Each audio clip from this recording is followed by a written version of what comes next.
hear the case number 24-CM-0063 State versus Saint Valentine, who's now known as Saint. The defendant is on trial for attempted murder of a government employee and unlawful assembly. Situation which results from a scene in which the Los Santos Police Department SWAT division was allegedly called to a gang shooting situation. The defendant allegedly arrived at the scene on a 3 times occupied Camacho, which had its occupants get off the vehicle and open fire at the police. The suspects, and the defendant for that matter, were later neutralized by the police department. The court will now allow the prosecution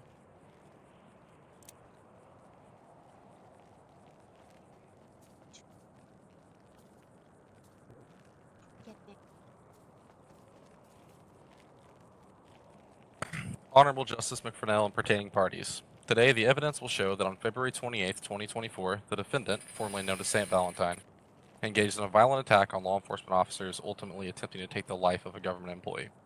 The defendant arrived at the scene as backup, along with 2 other known gang affiliates, after one of his associates initiated a firefight with police. The defendant dismounted a vehicle armed with a pistol .50, equipped with a suppressor, opened fire on officers, and struck Sergeant John Keyes in his Kevlar vest. This was not a random act, but an orchestrated effort to harm police officers in the line of duty. Thankfully, the defendant was neutralized before any fatal injuries occurred. The evidence you will see today includes witness statements and physical evidence, such as the firearms and suppressors found in the defendant and his associates. Further, we will demonstrate how the defendant participated in an unlawful assembly alongside other known affiliates of the street gang known as CSB. At the conclusion of this trial, the evidence will leave no doubt that St. Valentine attempted to murder a government employee and did so while unlawfully assembling with other criminals. Thank you. defense. Thank you, Your Honor. Today, the defense will show that the prosecution's case against St. Valentine, well, now St. Xiao, is built on assumptions, inconsistencies, and an overall lack of concrete evidence. The allegations against my defendant that he attempted to murder a government employee and participated in an unlawful assembly.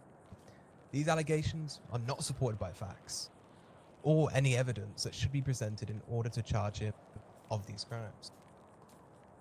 First, the evidence presented by the prosecution is missing key elements that would link Mrs. Xiao to the alleged crime. The prosecution claims the body camera footage from Sergeant John Keyes shows Mr. Xiao firing a gun at law enforcement.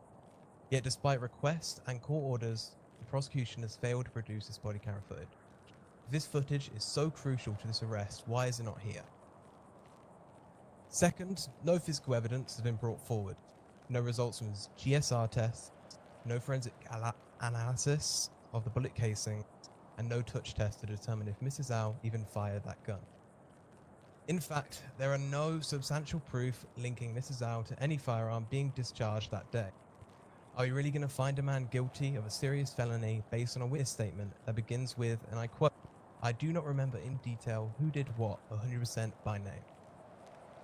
Finally, the charge unlawful assembly rests on the assumption that Mrs. Xiao intentionally gathered with others to disobey law enforcement and commit illegal act. However, the defense will demonstrate that the mere presence at the scene of the alleged crime does not constitute unlawful assembly.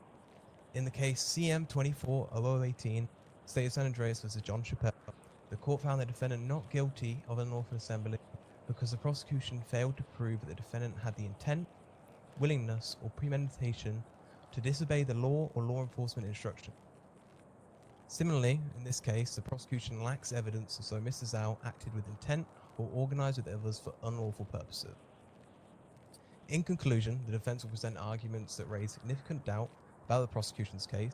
St. Xiao did not commit the crimes alleged, and the lack of critical evidence, including body camera footage, GSR results, and bullet casings, should make it impossible for the court to find him guilty beyond a reasonable doubt. Thank you, Your Honor.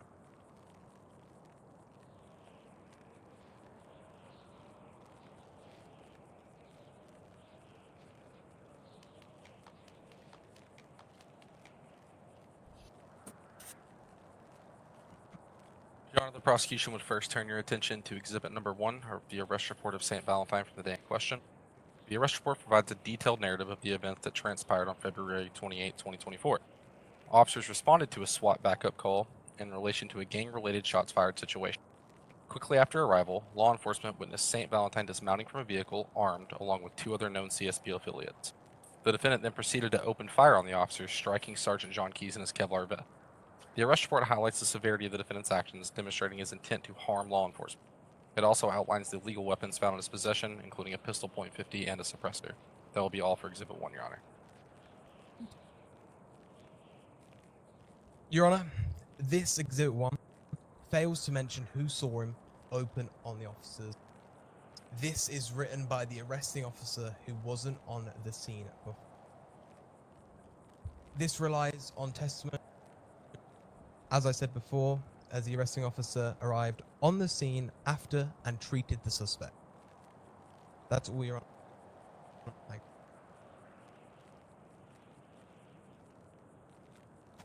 Go ahead. Your Honor, the prosecution would now turn your attention to Exhibit Number 2.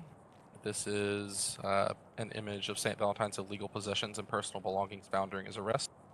It includes photographic evidence of the items confiscated from formerly St. Valentine at the time of his arrest. It documents the illegal possessions found on his person, which includes the pistol .50 suppressor and 57 rounds of .50 AE ammunition. That will be all for Exhibit 2, Your Honor.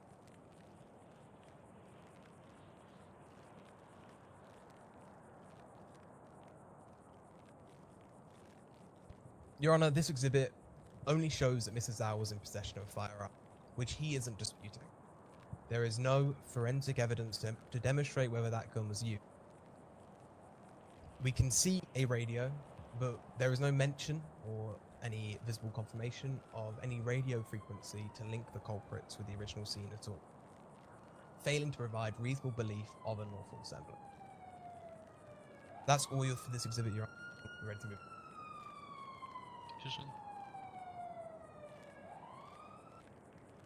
The prosecution would now turn your attention to Exhibit Number 3. This is a witness statement provided by Sergeant 2 John Keys. Sergeant Keys' statement is critical in confirming the sequence of events. He recounts how he and another officer were initially attacked by a separate gunman, likely to also be a CSP affiliate, and how St. Valentine later arrived with 2 others in a Camacho. He identifies the defendant as one of 2 suspects who exited the vehicle and opened fire.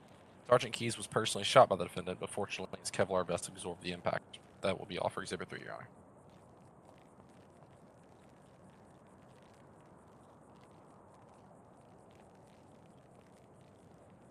Your Honor, the defense would like to point out 2 things in this exhibit, and that is the first quote by the sergeant. I do not remember in detail who did what, so 100% by name. This calls for doubt in this statement on its own. The next quote we'd like to go over is 2 men jumped out the vehicle. The driver tried to pull a shotgun, and he was pretty much instantly taken down, and the passenger was shot down last. This fails to mention, like the first suspect, if the second passenger withdrew a firearm.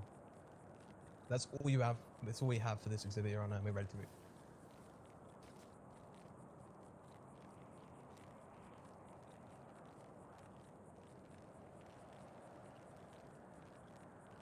Your Honor, the prosecution will now bring your attention to Exhibit Number 4, the witness statement provided by Police Officer 3 Peter McBury.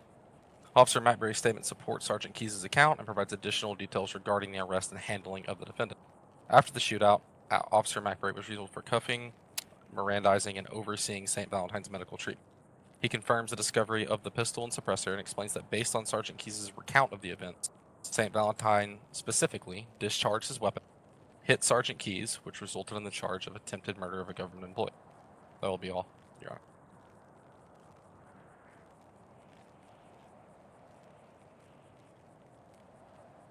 Your Honor, we want to point out 2 things with this exhibit.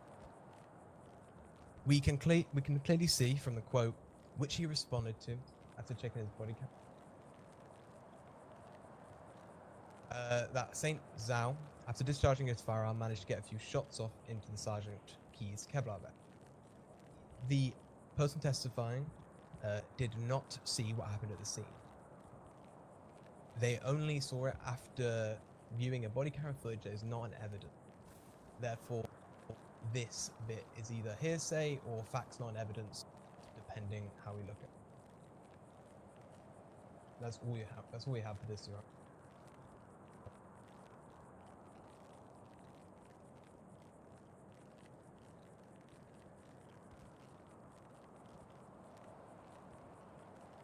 Your Honor, we'll move on to exhibit number 5. This is an LSPD gang-related incident report filed on the same day in question. The gang-related incident report outlines the context in which the events occurred. St. Valentine and his associates, all identified as CSB-affiliated individuals, were involved in a coordinated attack on law enforcement. The report details how the Camacho, carrying St. Valentine, arrived as backup for another gang affiliate. This document confirms the gang-related nature of the shooting and demonstrates how Saint's actions were part of a broader, premeditated plan to disrupt police operations. That will be all from us, Your Honor.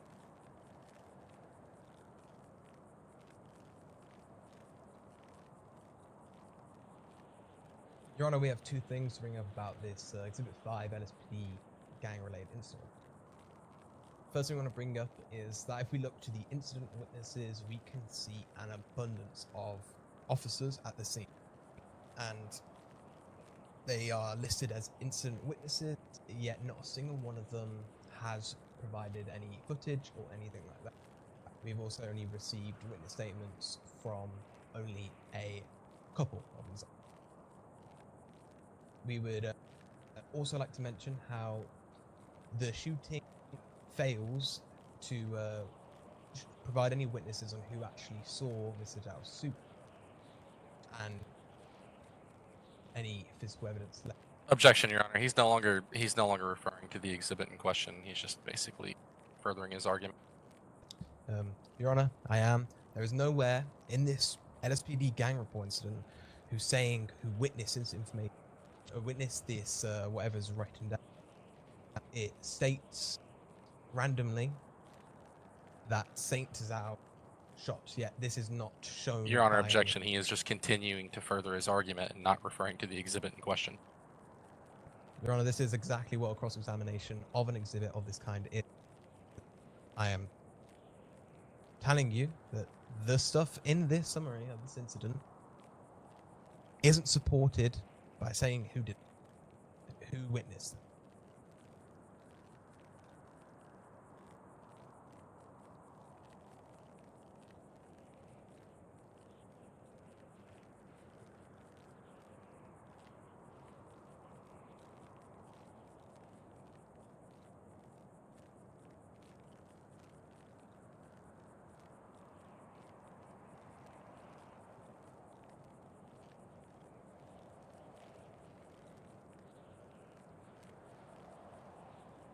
That's all we have for this exhibit, Your Honor. We're ready to.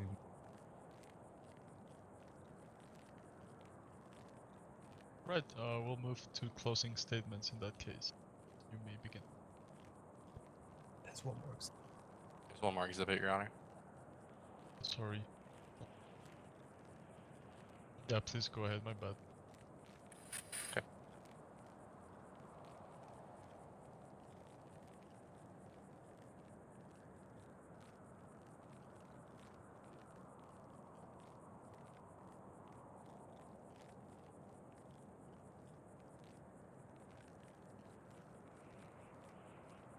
Your Honor, we'll turn your attention to exhibit number 6, the gang incident crime scene photos. These photos provide a visual depiction of the crime scene, including images of one deceased gang member and blood in the area. They serve as corroborating evidence of the violence and chaos that ensued during the shootout. The images help establish the deadly potential of the confrontation, emphasizing the gravity of St. Valentine's actions and intention to kill. Objection, Your That will be Honor. all, Your This Honor. is almost all beyond the scope of direct examination. These are just images, and they are not showing what he is explaining. He is speculating what these images are showing. Your Honor, they are direct images of the crime scene following the event in question. They are fully relevant.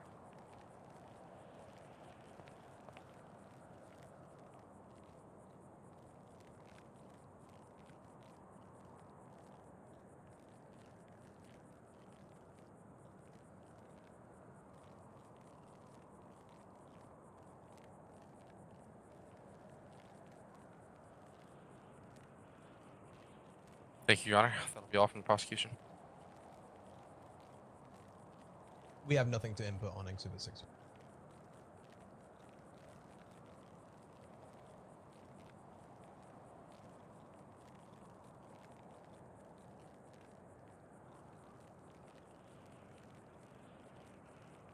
Your Honor, the evidence presented in this case overwhelmingly proves that the defendant, St. Valentine, committed the crimes of attempted murder of a government employee in an unlawful assembly on February 28, 2024. Through the statements of Sergeant John Keyes and Police Officer Peter McBury, we have seen a clear picture of what transpired that day. St. Valentine, armed with a pistol .50 equipped with a suppressor, opened fire on officers responding to a gang-related incident. He did so with clear intent as he shot directly at Sergeant Keyes, hitting him in the Kevlar vest, and this is an attack that could have easily taken his life had it not been for his protective gear. We heard how St. Valentine, along with other members of the gang known as CSB, arrived in a Camacho, armed and coordinated, intending to confront law enforcement in a violent manner, not there to surrender or disperse. St. Valentine's possession of 57 rounds of .50 AE ammunition shows premeditation and an intent to kill or seriously harm law enforcement officers. The evidence clearly supports the charge of attempted murder. It is the intent to kill that must be proven, and the prosecution has met this burden. St. Valentine fired his weapon directly at Sergeant Keyes, who was engaged in his lawful duties. This is a textbook case of attempted murder of a government employee. Additionally, St. Valentine is equally culpable for the charge of unlawful assembly. He and his associates gathered with the intent to commit violent and illegal acts against law enforcement. When the Camacho arrived at the scene, it brought a coordinated effort to attack officers. The LSPD gang-related incident report that the prosecution presented corroborates this. The evidence leaves no room for reasonable doubt. The statements of officers on scene, the physical evidence of weapons, ammunition, and suppressors, and the defendant's role in this coordinated attack all lead to one conclusion. St. Valentine is guilty of attempted murder of a government employee and unlawful assembly. We respectfully ask that you find the defendant guilty of both charges, rendering a verdict that reflects the state's duty to protect our law enforcement and dissuade others from engaging in actions taken by the defendant. Thank you, Your Honor.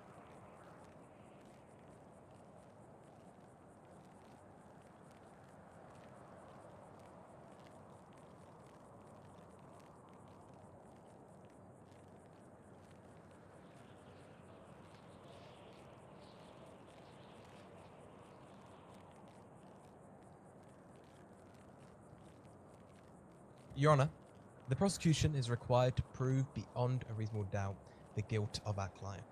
If we, the defense, prove that there is doubt, then the verdict should be not guilty. The elements that the prosecution had to prove today are the following: that Mr. Xiao attempted to kill another person, and that Mr. Xiao acted with intent or organized with others for an unlawful purpose. Firstly, the arrest report in Exhibit 1 mentions that Mr. Xiao got out of a vehicle and opened fire on the officers. They failed to provide any evidence other than the fact that Mr. Xiao was in possession of a firearm. Examining Exhibit 2, this provides no context to the charge. We are simply provided with the fact that Mr. Xiao was in possession of a firearm. Examining Exhibit 3, our eyewitness statement does not in fact state anywhere that he saw Mr. Xiao shooting the firearm. Examining Exhibit 4, we have yet another statement of another officer who did not see Mr. Xiao shooting the firearm. Up until this point, we have yet to be provided with any physical evidence and an actual eyewitness to corroborate the alleged crime. And finally, going through Exhibit 5 and 6, we have two reports stating the exact same thing. There was a shootout. They took pictures of the shootout scene. In this testimony, somebody says that Mr. Xiao shot his firearm. Who saw this? Why is there a list of eyewitnesses larger than the arrest report state? Why is the documented evidence that Mr. Xiao shot? Our last argument is this: we have two witness testimonies stating that they only know Mr. Xiao shot by reviewing body camera footage after the fact. They have no other evidence to go by. There is doubt in their testimonies, no physical evidence to back up their claim, and they have even failed to provide the said body camera footage. If you remove body camera from the case, pretend it doesn't exist, what is left? The arresting officer arrived after the shooting happened. Keyes always remains unsure of the event. No witness has been able to provide eyewitness accounts as to what actually happened. No investigation or forensics was done properly to ascertain at the time of arrest that Mr. Xiao shot his gun. The prosecution bears the burden of proving Mr. Zhao's guilt beyond a reasonable doubt.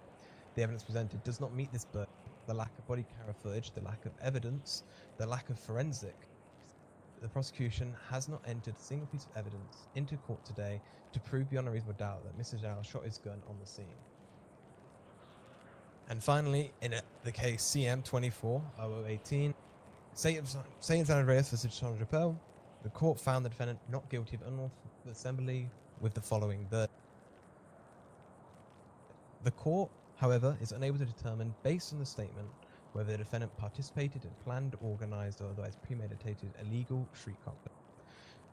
The court also determines for the fact that misdemeanor of unlawful assembly to take place is not enough for there just to be plural number of participants in a commission of an illegal act. Said circumstance requires at least proving intent, willingness, or otherwise premeditated desire to disobey the law or law enforcement instruction with an ulterior motive. Similarly, in this case, the prosecution lacks evidence to show that Mr. Xiao acted with intent or organized with others for unlawful purposes. Therefore, we respectfully request you to find Mr. Xiao not guilty of all charges against him. Thank you, Your Honor, and that's all.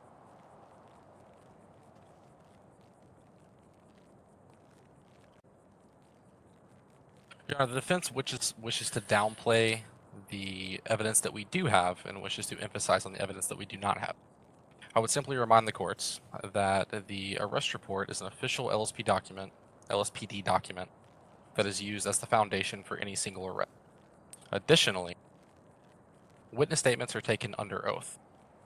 Suggesting that each of these are falsified would certainly be interesting. That'll be all from the prosecution, Your Honor.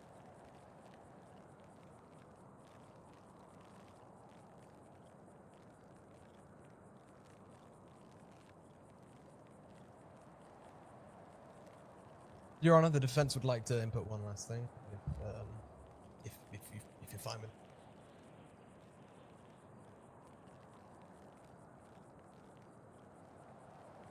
The majority of the witness statements provided in the court today have been made after watching body camera footage which has not been presented into court.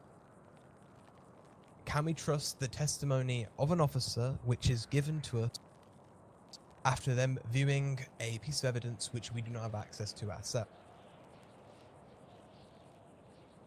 If we are to make a ruling based on the witness statement, based on evidence not provided in the court, that would be a breach of Mr. St. Zhao's right to a fair trial. That is all, Your Honor, and we will rest.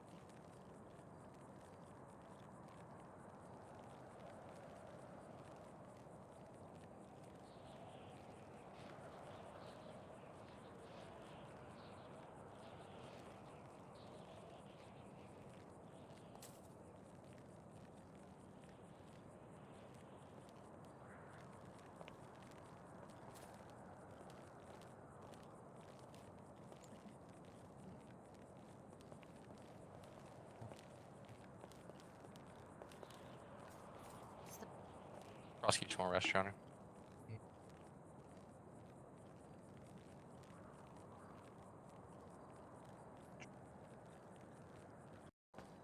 Cobb, take a picture real quick. The judge is back. It's raw.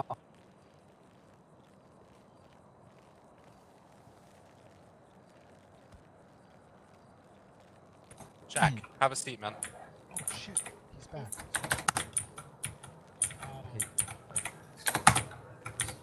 In this Jack! matter,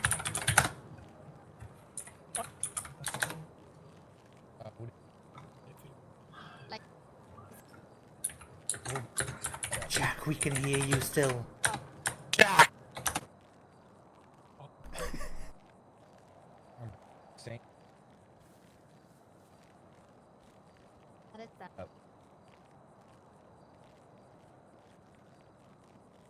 sorry for that. Yeah. In this matter, the court has been tasked with determining whether the defendant did in fact commit attempted murder of a government employee, and while doing so, if they had unlawfully assembled for such purposes.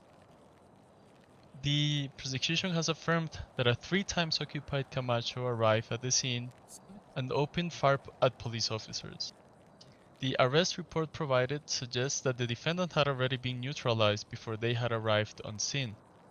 To the court, the evidence provided suggests that Mr. Xiao was in fact present in this situation, and that it can be reasonably concluded that he carried a weapon of illegal nature along with illegal accessories and ammunition. However, that is not in question in the present case. The statements provided allowed the court to conclude that one of the 3 occupants of the vehicle shot at, or at least attempted to, police officers with opportunity, that being the shotgun-wielding driver. However, resulting from the first-hand statement provided by Sergeant Keys, the court cannot reasonably conclude that the defendant opened fire at public servants, and thus does not meet the minimum burden for the charges of SF02 attempted murder against a government employee. This circumstance is aggravated by the fact that body camera footage was referenced numerous times and even reviewed as basis for the charges that were applied on the defendant. However, it was not provided even after being compelled during discovery. Now, in regards to the unlawful assembly charge, the court finds that the circumstances that led to the events show premeditated intent and willingness to commit other crimes. However, given that the accessory more often than not has to follow the fate of the principal matter, it would be unreasonable to find the defendant guilty of unlawful assembly and not guilty of attempted murder of a government employee. It is with these considerations that the court hereby finds the defendant Saint Xiao not guilty of SF02 attempted murder of a government employee and NM03 unlawful assembly.